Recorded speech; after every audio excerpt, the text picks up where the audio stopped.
అయోధ్యలో బాలరాముని ప్రాణప్రతిష్ఠకు సమయం దగ్గర పడుతోంది. దీంతో హిందూ దేవాలయాలకు భారీగా భక్తులు తరలి వస్తున్నారు. ప్రస్తుతం మనం హనంకొండలోని ఏకశిలా పార్క్ వద్ద హనుమాన్ ఆలయంలో ప్రస్తుతం మనతో ప్రధాన అర్చకులు ఉన్నారు. అసలు ఈ ప్రాణప్రతిష్ఠకు సంబంధించి వారితో మాట్లాడదాం. నమస్తే గారు, చెప్పండి అసలు ఏంది ప్రాణప్రతిష్ఠ, ప్రత్యేకత ఏంది? ఈ రోజున ఒక పండగ వాతావరణం నెలకొంది, ఏం చెప్తారు హిందువులకు? జై శ్రీమన్నారాయణ.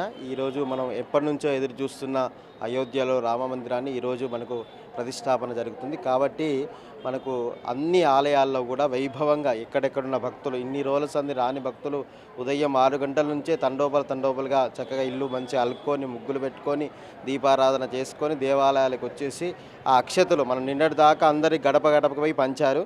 మళ్ళీ ఈరోజు కూడా వచ్చేసి అది నెత్తిలో వేసుకోవడం, చక్కగా ఆలయానికి వచ్చేసి అర్చనలు పూజాది కార్యక్రమాలు చేసుకోవడం జరుగుతుంది. మనకు ఈ సీతారామ ప్రసన్నాంజనేయ స్వామి దేవాలయంలో కూడా ఉదయం నుంచి సంక్షేప రామాయణ పారాయణాలు, ఇవి కళ్యాణ మహోత్సవం కూడా జరిగింది. విశేషంగా అందరూ కూడా చక్కగా స్క్రీన్పై అక్కడ మనం ఏ విధంగా ప్రతిష్టాపన జరుగుతుందో అదంతా కూడా స్క్రీన్పై చూసేటట్టుగా ఏర్పాటు చేయడం జరిగింది. ఆలయ కమిటీ సభ్యులంతా కూడా ఈ రోజున ఎవరైతే మనం ఈ అక్షతలు వేసుకుంటారో వారికి కూడా రామచంద్ర స్వామి అనుగ్రహం కలుగుతుంది. ఇన్ని తరాల నుంచి, ఇంతకాలం నుంచి, ఎప్పుడో త్రేతాయుగంలో వచ్చిన రామచంద్రుడు ఈ కలియుగంలో ఇంతమంది గుర్తుపెట్టుకున్నారంటే దానికి ఆ నరేంద్ర మోడీ వల్లనే జరిగింది. వారికి ఆరోగ్యాలతో ఉండాలని చెప్పేసి, దేశంలో లోకా సమస్త సుఖినంగా ఉండాలని చెప్పేసి మనమంతా కూడా కోరుకుందాం. జై శ్రీమన్నారాయణ. ప్రాణప్రతిష్ఠ కూడా ఒక శక్తివంతమైన గడియ లోపల జరుగుతుంది.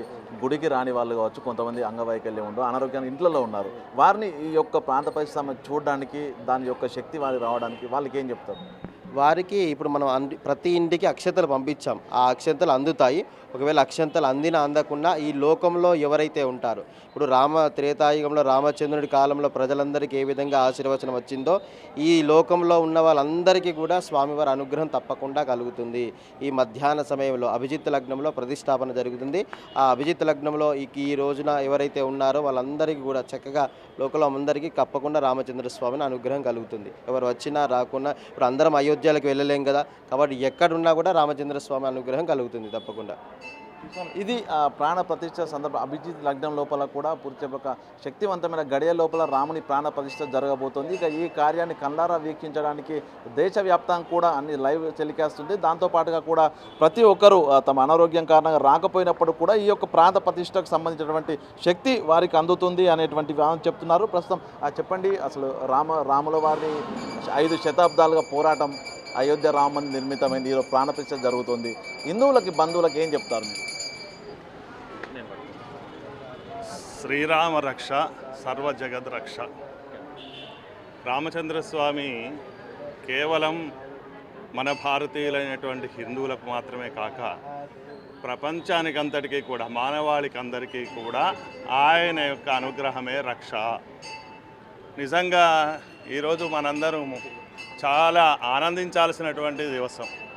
500 సంవత్సరాల క్రితం స్వామికి స్థానం లేకుండా చేసినటువంటి కాలం నుంచి ఎంతోమంది త్యాగం చేసి పోరాడి ఈరోజు స్వామికి ఒక మందిరాన్ని ఏర్పాటవుతున్నది అంటే ఆయన ప్రాణప్రతిష్ఠ చేసుకుంటే మళ్ళీ తన యొక్క మందిరంలో తాను విరాజిల్లుతున్నాడు అంటే ఇది మనందరికీ కూడా చాలా గొప్ప దివసం.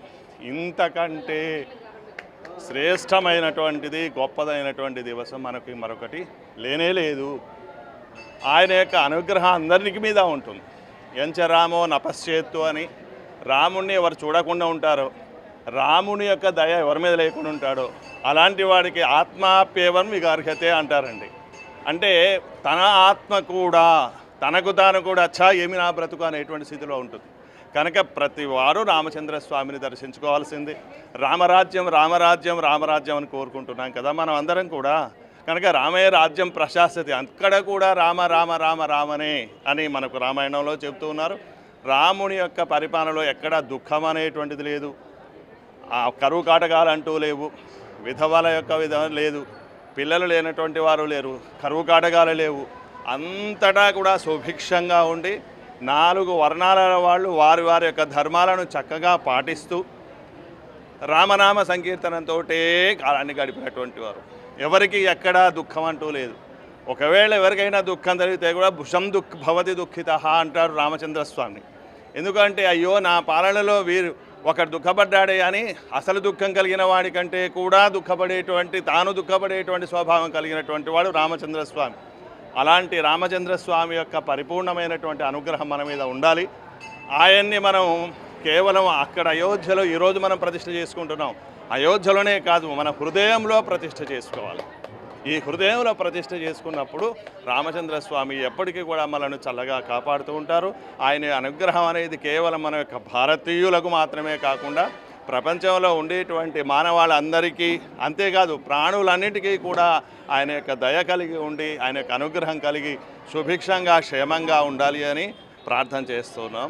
లేకపోతే దేశమందరూ కూడా ఎవరు రాలేకపోయినా ఇంటిలోనైనా సరే ప్రత్యక్ష ప్రసారాల ద్వారా కనిపిస్తున్నాయి కనుక అక్కడ ఉండేటువంటి స్వామిని దర్శించుకొని ఆయనకు అనుగ్రహానికి పాత్రలు కావాలని నేను కోరుకుంటున్నాను. మొత్తంగా ఈ రోజున రాముని యొక్క ప్రతిష్టకు సంబంధించి పూర్తిగా ప్రతి రామరాజ్యమే కోరుకున్నాము. ఈ రోజున అయోధ్య లోపల ఆయన జన్మస్థానం లోపల బాలరాముని ప్రాణ ప్రతిష్ఠ జరుగుతుంది. ఈ రోజు నుంచి కూడా రాజ్యం లోపల కూడా సుభిక్షంగా వెలుసులుతాయంటూ కూడా అర్చకులు చెప్పిన పరిస్థితి కనిపిస్తుంది. వీడియో జర్నలిస్ట్ సంతోష్తో వేణు బిగ్ టీవీ హనుమకొండ.